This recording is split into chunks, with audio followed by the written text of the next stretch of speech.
Hey guys, Boris here, and Wasian Iverson has done it. He has managed to three-peat by winning all three the Pro Circuit Cups, a feat that might get never achieved again. Therefore, let's jump into the game with him and see what's behind his phenomenal consistency. At this point in the tournament, in the final lobby, he is at 16 points. Therefore, in this game, he needs to secure a 5th place placement in order to make the check, which should be 20 points, and then go for a win.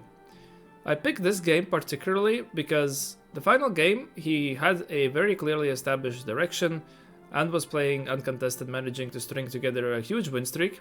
However, in this game he found himself initially at a rougher spot. Therefore, let's look at how he managed to salvage it and obtain a still phenomenal placement.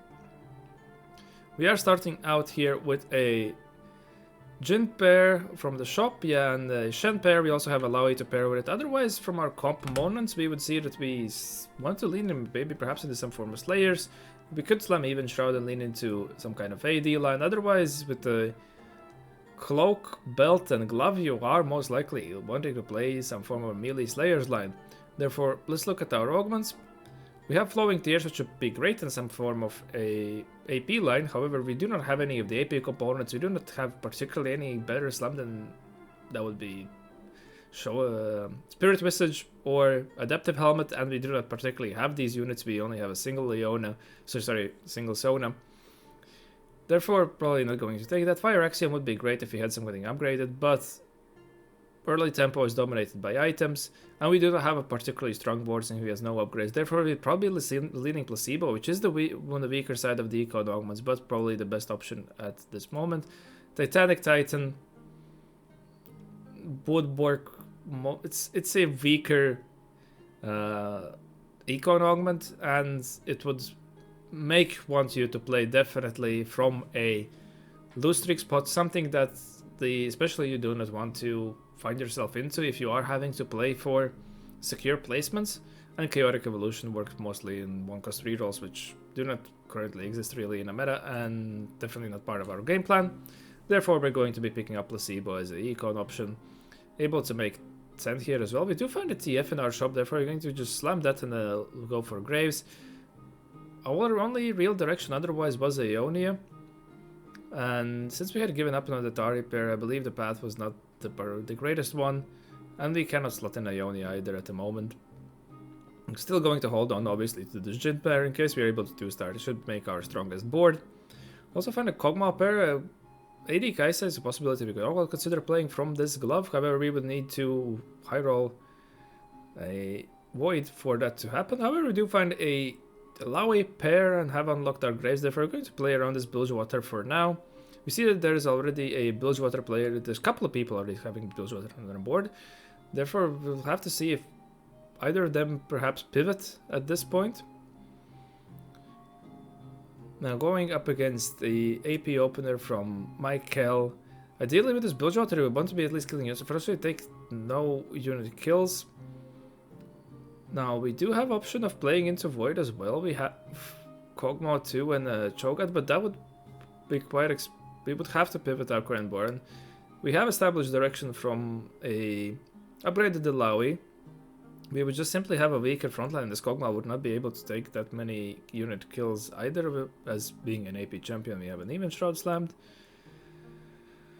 We're most likely going to give up on it, and yes we do. We're going to make this Jin 2 instead, which if we were to level aggressively, we do pick up a win here against Tunington, playing around also an AP opener. Therefore, we could consider leveling here and trying to close the stage at least on a 3 streak.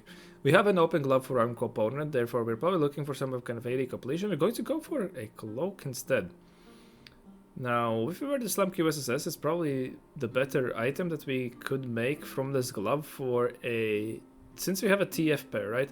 We also have Gwen Scissor, so if we are able to just slam aggressively and remake our items later, it'll be quite fine. Yeah, so we're going to pick up a Bilge Dupe. We probably saw that, and therefore we're looking to pick up a item for our Twisted Fate. I'm going to level, slot that Jin 2, and now we do have a quite strong board. I'm going to slam the QSSS because Twisted Fate simply loves the attack speed. And now we're able to take that Precedence board from this very well read, and we're also higher recon on them, so we're hoping that we are in a better position to play this line than them. However, there was still one player to watch out for. We do have that Nautilus in our Bilgewater shop now. We would be hoping also to find the Graves if you're able to play 5 Bilgewater. However, one should not be too eager to play 5 Bilgewater, as that does make your board quite weaker if you are doing it on level 5 and sometimes even on level 6, right? And with this line, you do wish to enter stage 5 with as many stage 4 with as many lives as you possibly can, so you don't have to roll that deep to stabilize and are able to make your way to level 9 to that insane cap that this line offers you from the extra resources generated to the Bilgewater shop. And yeah, with this play with making the TF2 and making that Jin 2 in that shop, not falling for the Void Bait, we have managed to close out the stage on a 3 streak, and we are now in a good spot. Do get dropped a potential Rage Blade, and GA could also consider playing like a GS and a Crown Guard. Remember that we're going to get those Gwen Scissors that we're going to remake, so we're probably just going to looking to slam aggressively and make whatever suits our board. So yeah, we're going to go for the GS Crown Guard option. I'm going to also hold on to these pairs. I'm going to level aggressively already to 20 gold, and we do queue into Deihua, who do seem to have a little bit of frontline lacking, so we're hoping to close out on the 4 streak now. Very aggressive play. We're going to still be able to make 30 here, which is quite fine. However, we do want to string together now that 5 streak in order to make this gold back.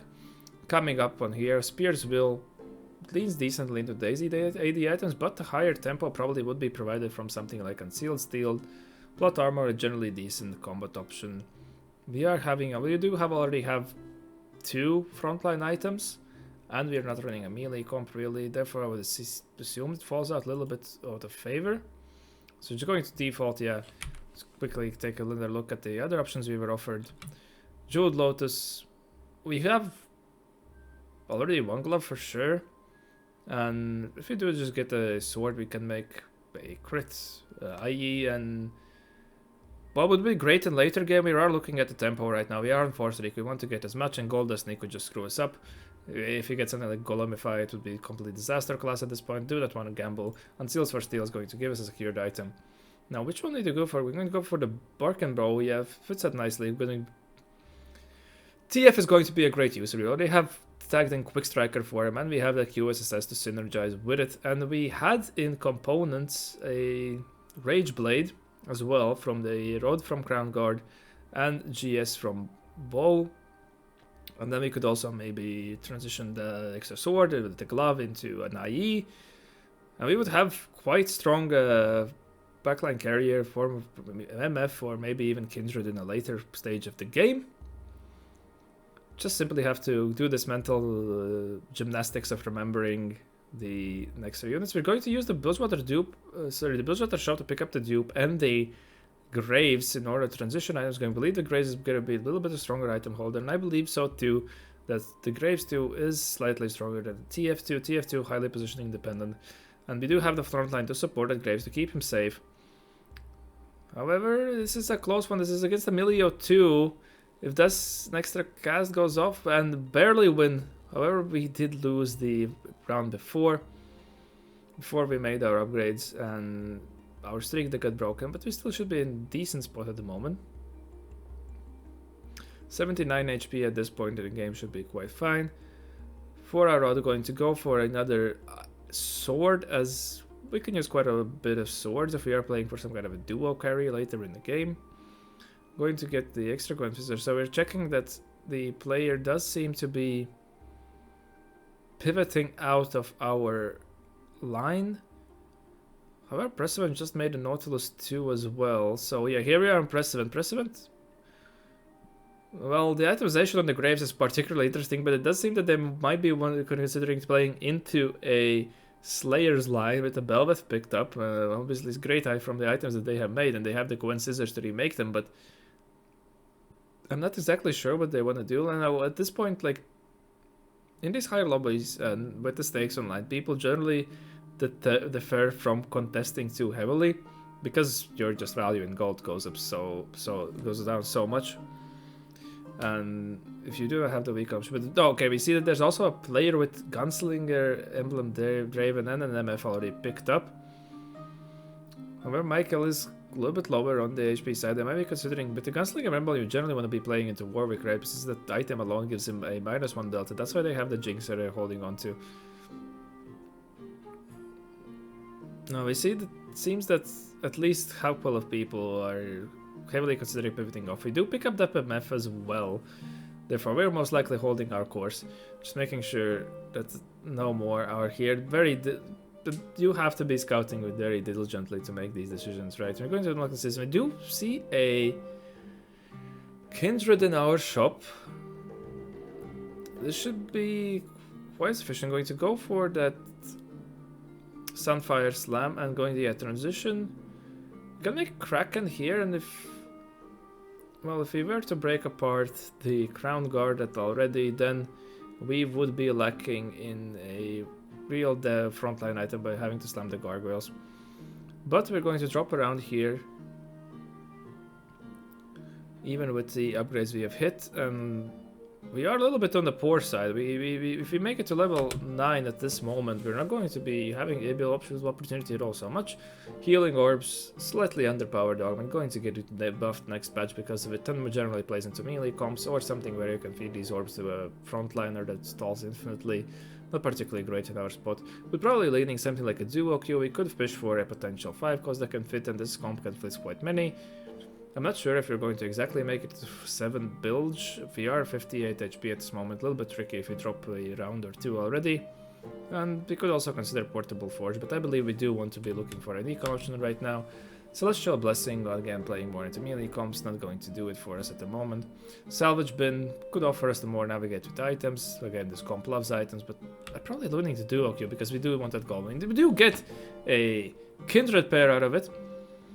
And we have managed to pick up a Fiddlesticks, which also fits our board nicely. Going to, even with this little bit of gold, we have managed to pick up an MF2. Also going to buy the Captain's Brew, which is the best item in this line. Going to remake our items a little bit. Maybe able to move that IE onto the MF. And now just simply use the Dark Bow on the Kindred with a Kraken's. Should be quite good, but we are lacking a little bit on the frontline department. Now this Fiddlesticks is probably going to be able to stall from us quite a bit. However, we are Nautilus 1, Wukong 1. Our only upgraded frontliner is a Laui 2, therefore we are hoping that with these extra upgrades we are able to burst the enemy TAM down as much as possible, and hopefully the Fiddlestick is able to jump on their backline. Have a good positioning here against the Tunington, who is also very poor. So it seems like to be very poor lobby. We took an Econ Augment on stage 1. And even though it's only 8 gold, you have to remember, gold is a lot more valuable in the early stages of the game, allowing you to make those extra interest points. Now, we have an open clock, but you still have to remember we're going to get this scissors and extra scissors. We would really want to get a Rage Blade on this Kindred eventually, but we otherwise also want some stronger frontline items. We're going to go for a sword. This is also an interesting pick. This is not something I would consider. We're going to slam the BT here on the Fiddlesticks. Quite good item, obviously, for him, but... Alright, we did... Okay, but we still have the Crown Guard there, right? But... And our tank running a Sunfire and Even Shroud on a 1-star is a little bit iffy going against the Dueco. So yeah, this lobby seems to be dirt poor. They have it. They hit on their side an upgraded frontliner. However, they're having to carry a Sona with the double Archangels. But they do have a Zillion. It just seems that there has been that much gold into this lobby. Able to pick up a Fizz 2. Now, wanting to close out this stage quite strong, because we have managed to string together a 3 streak. Going to fit for us nicely.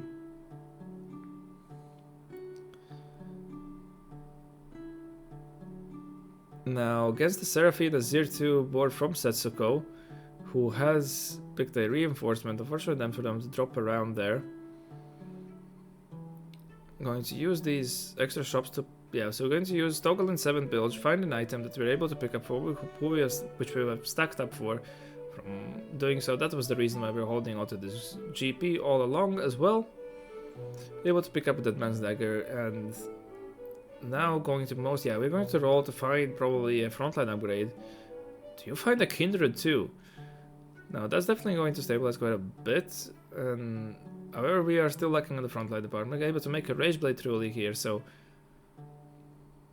I would assume we just slam the Hodge here on the Fiddlesticks. Yeah, already getting a ping from having the Kindred too. I mean, one would call it high roll, others would say that we still are lacking any kind of upgraded frontline to support the ramping unit. So going to use the build shop to get a little bit of an extra gold, most likely. Yeah, still sitting on these pairs here. We still have to keep digging, and we have managed to also pick up a Fiddlesticks pair through here, so maybe we're able to 2-star him as well. I mean, the world champ hacks of finding more 2-star 5 cost on level 8 than your 2-star 4 cost. Now going to lose out here to the Marshall P's Shadow Wiles board. Callista very strong with that sniper's focus, as she's able to when she gets these spears through on the further units. Gets that. We're now able to also pick up a Tom Kench, who's going to simply substitute this Ilaoi. Alright. I mean, yeah, we pick up a 2-star Fiddlesticks, but now that's our only upgraded. Okay, we have the Nautilus too, right? But it's an itemized Nautilus too. And yeah, it's simply, we do not have the support to ramp. We have the damage, but we do not have the frontline to support our ramping Kindred at the moment. Even with the Fiddlesticks being primarily positioned to hit the backlines, this is another thing. If you do want to get your Fiddlesticks hitting the backlines, you have to be the enemy backlines. You're going to want to position him in the either A1 or A7 hexes. Because otherwise, if you're frontlining, he does not have the range to, like, second rowing him. He does not have the range to be able to jump in fully into these clumps. Now we're finally able to 2-star a frontliner at 5-5. A little bit late. And partially due to the lobby being poor. Now, we are on the wrong side of the Slayer's board. Okay, we do hit the Reef Herald, but our Tamkanch is not stacked up yet. The Ascension kicks in, but this is a Ghost fight, so we are able to pick up a win. Ghost generally being a little bit weaker. And we do have those strong form of 2-star 5 costs, and this secures our top 5. We have managed to qualify, as in to make the check. And that was another reason probably why he was considering that, like, even though we had the HP lead going here in stage 5, I mean, we lost a couple rounds, they're up to 29. We could have perhaps greeded to go to level 9 and try to play for some high rolls. And I mean, we got them on level 8, but he generally was not looking to play for a first at this point. He just needed to, at that point, secure a 5th place to make a check. Therefore, rolling there was completely fine to win now and perhaps give up winning later on. But we have managed to make it to a top 3. Just going to feed Tom Kench the HP. Generally what you wish to do, either feed him HP or AP in form of 1 cost until you 2-star him, and then you can also consider feeding him 4 cost. But you pick the Brom 2 finally here, now that some of the frontliners have managed to open up. I'm going to start dropping down to 3 bilge. Or perhaps, well, we probably should keep this Graves around for now, as if we're able to make it to level 9, get the Gunslinger around MF. Also, now we have both our frontliners upgraded and fully itemized. Our frontline should be very sufficient for this Kindred to start ramping up. One of the better units to deal with these big Rift Heralds on the field. Also managed to nicely position the Brawl in front of the Slayers, which just cannot really deal with the Bramble West as well. I'm going to remake our items here, go for a more damage option on the Fiddlesticks. Now against the Setsuko, we probably want to, we're gonna again position the Fiddlesticks in the corner, hoping for them to hit, but there is a Juggernaut Renekton there. Now that could be, the Renekton baits our Fiddlesticks ult, and this is going to be one beefy Renekton can get through. Now Kindred manages to chew through it, but it does have Omnivamp. But that's exactly what we need. We're going to need to be able to break their backline and get this Kindred's focus on the Renekton and hope that it does not make it to our backline carries beforehand. I'm going to try to see positioning now. We do get the other side, and the Renekton does have a decent path here to our backline if he opts to. Now it goes into the middle, but our Fiddlesticks ult has just ulted middle, did not get their carries down. They are able to... The Swade has managed to wander, but it has overwhelmed us. This Renekton is a pure beast by managing to take out our full front line. Now, for our last case, we could consider this. Yeah, this Warden Emblem is going to fit us greatly for just going to be able to Warden TK, for example, or something.